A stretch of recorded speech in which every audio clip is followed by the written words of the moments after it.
नमस्कार मित्रांनो, श्री स्वामी समर्थ. आज आपण या व्हिडिओमध्ये हरतालिका दिवशी महिलांनी कोणत्या रंगाच्या साड्या घालाव्यात.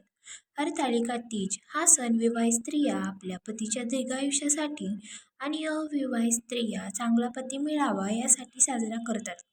या दिवशी काही ठराविक रंगाच्या साड्या परिधान करणे शुभ मानले जाते, तर काही रंग टाळणे चांगले असते. हरतालिका पूजेच्या दिवशी सहसा पांढऱ्या, निळ्या आणि काळ्या रंगाच्या साड्या घालणे टाळावे. हे रंग धार्मिक आणि शुभ कार्यासाठी योग्य मानले जात नाहीत. त्याऐवजी तुम्ही खालील रंगाच्या साड्या परिधान करू शकता, ज्यांना शुभ मानले जाते. लाल रंग हा रंग सौभाग्याचे प्रतीक मानला जातो. हिरवा रंग हा रंग निसर्ग आणि समृद्धीचे प्रतीक आहे, तसेच विवाहित महिलांसाठी शुभ असतो. पिवळा रंग हा रंग आनंद, उत्साह आणि पवित्रतेचे प्रतीक आहे. गुलाबी आणि केशरी, नारंगी हे रंग देखील शुभ मानले जातात आणि ते सकारात्मक दर्शवतात. तुम्ही तुमच्या राशीनुसार देखील साडीचा रंग निवडू शकता. असे केल्याने तुम्हाला अधिक शुभ फल मिळते अशी मान्यता आहे.